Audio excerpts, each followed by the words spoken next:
ಎಲ್ಲರಿಗೂ ನಮಸ್ಕಾರಗಳು. ಕರ್ನಾಟಕ ರಾಜ್ಯ ಶಿಕ್ಷಕರ ಪ್ರತಿಭಾ ಪರಿಷತ್ತು ರಿಜಿಸ್ಟರ್ಡ್ ಮೈಸೂರು ಅದರ ಅಂಗ ಸಮಿತಿಯಾಗಿರುವಂಥ ಸಮಾಜ ಸೇವೆ ಮತ್ತು ಆರೋಗ್ಯ ಶಿಕ್ಷಣ ಸಮಿತಿ ವತಿಯಿಂದ ಆಯೋಜಿಸಿರುವಂಥ ಮನೆಮದ್ದು ಪರಿಚಯಾತ್ಮಕ ಕಾರ್ಯಕ್ರಮದಲ್ಲಿ ನಾನು ಭಾಗವಹಿಸಲು ಇಷ್ಟಪಡುತ್ತೇನೆ. ನನ್ನ ಹೆಸರು ರಮೇಶ್ ಎಂ. ಶಿಕ್ಷಕರು ಸರ್ಕಾರಿ ಕಿರಿಯ ಪ್ರಾಥಮಿಕ ಶಾಲೆ ಅಡವಿಹಳ್ಳಿ, ಹರಪನಹಳ್ಳಿ ತಾಲೂಕು, ವಿಜಯನಗರ ಜಿಲ್ಲೆ.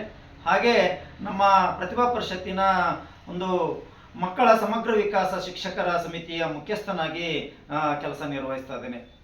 ಆತ್ಮೀಯರೇ, ಈಗಾಗಲೇ ನಾವೆಲ್ಲರೂ ತಿಳ್ಕೊಂಡಿರುವಂಥ ಒಂದು ಮುಖ್ಯವಾದಂಥ ಅಂಶ ಏನು ಅಂತಂದರೆ ಉತ್ತಮ ಆರೋಗ್ಯವನ್ನು ಕಾಪಾಡಿಕೊಳ್ಳಲಿಕ್ಕೆ ಆರೋಗ್ಯ ಪದ್ಧತಿಯೂ ಸಹಿತ ಒಂದು ಪ್ರಮುಖವಾದಂಥ ಕಾರಣ ಅಂತ ನಾವಾದರೂ ಭಾವಿಸ್ತೀವಿ.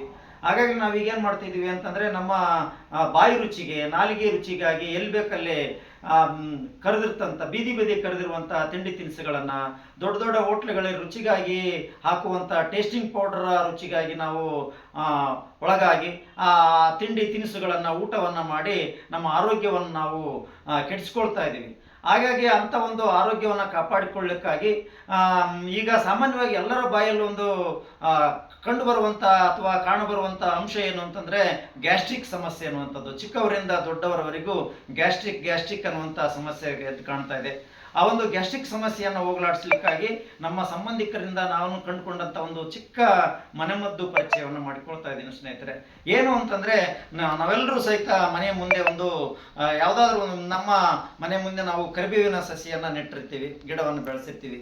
ಆ ಗಿಡದಿಂದ ಒಂದು ಎಸಳನ್ನು ಸಾಮಾನ್ಯವಾಗಿ ಒಂದು 8 ರಿಂದ 10 ಎಲೆಗಳಿರುವಂಥ ಒಂದು ಎಸಳನ್ನು ಹರ್ಕೊಂಡು ಸ್ವಚ್ಛಗೊಳಿಸಿಕೊಂಡು ಅದನ್ನು ನಾವು ಉತ್ತಮವಾದಂಥ ರೀತಿಯಲ್ಲಿ ತೊಳೆದುಕೊಂಡು ಆ ಒಂದು 8 ರಿಂದ 10 ಎಸಳುಗಳನ್ನು ನಾವೇನು ಮಾಡಬೇಕು ಅಂತಂದರೆ ಆ ಒಂದು ಎಸಳಿಗೆ ಒಂದು ಚಿಮಟಿ ಜೀರಿಗೆ, ನಾವೆಲ್ಲ ಬಳಸ್ತೀವಿ ಜೀರಿಗೆಯನ್ನು ಮತ್ತು ಇವನ್ನ ಮಿಕ್ಸ್ ಮಾಡಿಕೊಂಡು ಆ ಎಸಳ ಇವೊಂದು ಕರಿಬೇವಿನ ಎಸಳು ಮತ್ತು ಜೀರಿಗೆಯನ್ನು ಜಗದು ನುಂಗುವುದರ ಮುಖಾಂತರ ನಾವು ನಮ್ಮ ಆರೋಗ್ಯವನ್ನು ಕಾಪಾಡಿಕೊಳ್ಬೋದು.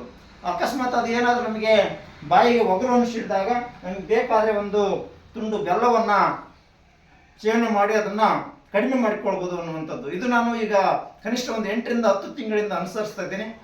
ಈ ಒಂದು ಮನೆಮದ್ದವನ್ನು ನಾನು ಸ್ವೀಕಾರ ಮಾಡ್ತಾ ಇರೋದ್ರಿಂದ ನನಗೆ ತಗುಲಿದ್ದಂಥ ಒಂದು ಗ್ಯಾಸ್ಟ್ರಿಕ್ ಸಮಸ್ಯೆಯನ್ನು ನಾನು ಹೋಗಲಾಡಿಸ್ಕೊಂಡಿದ್ದೀನಿ ಅನ್ನುವಂಥದ್ದು ಸ್ನೇಹಿತರೆ. ಇದರಿಂದ ಯಾವುದೇ ಥರದ ಸೈಡ್ ಎಫೆಕ್ಟ್ ಆಗೋದಿಲ್ಲ. ನಾವೆಲ್ಲರೂ ಮನೆಯಲ್ಲಿ ಸಾಂಬಾರು ಒಗ್ಗರಣೆಗೆ ಬಳಸುವಂಥ ಈ ಒಂದು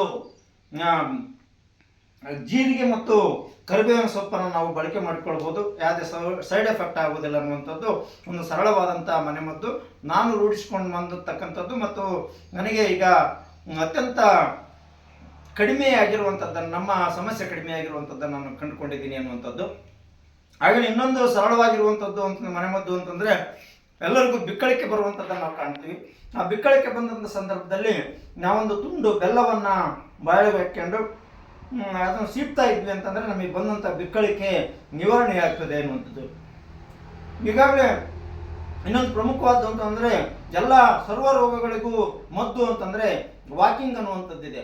ನಾವು ಬೆಳಗಿನ ಅವಧಿ ಮತ್ತು ಅಥವಾ ಸಾಯಂಕಾಲದ ಅವಧಿಯಲ್ಲಿ ಕನಿಷ್ಠ ಒಂದು 2 ಕಿಲೋಮೀಟರ್ ನಡೆದು ಹೋಗುವಂಥ, ಅದರಲ್ಲೂ ಬರಿಗಾಲಲ್ಲಿ ನಡೆಯುವಂಥ ರೂಢಿಯನ್ನು ಮಾಡಿಕೊಳ್ಳೋದ್ರಿಂದ ನಮಗೆ ತಗುಲುವಂಥ ಹಲವಾರು ರೋಗಗಳಿಗನ್ನು ನಿವಾರಣೆ ಮಾಡಿಕೊಳ್ಬೋದು ನಡಿಗೆಯಿಂದ ಅನ್ನುವಂಥದ್ದನ್ನು ನಾನು ತಮ್ಮೊಂದಿಗೆ ಹಂಚ್ಕೊಳ್ಳಿಕ್ಕೆ ಇಷ್ಟಪಡ್ತಾ ಇದ್ದೀನಿ.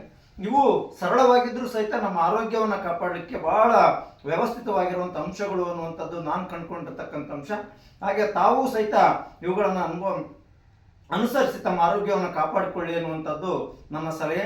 ಈ ಒಂದು ತಮ್ಮೊಂದಿಗೆ ಹಂಚಿಕೊಳ್ಳಿಕ್ಕೆ ಅವಕಾಶ ಮಾಡಿಕೊಟ್ಟಂಥ ಸಮಾಜ ಸೇವೆ ಮತ್ತು ಆರೋಗ್ಯ ಶಿಕ್ಷಣ ಸಮಿತಿಗೆ ಮತ್ತೊಮ್ಮೆ ಧನ್ಯವಾದಗಳನ್ನು ಅರ್ಪಿಸ್ತಾ ನನ್ನ ಸಲಹೆಯನ್ನು ಮುಗಿಸ್ತಾ ಇದ್ದೀನಿ. ಧನ್ಯವಾದಗಳು.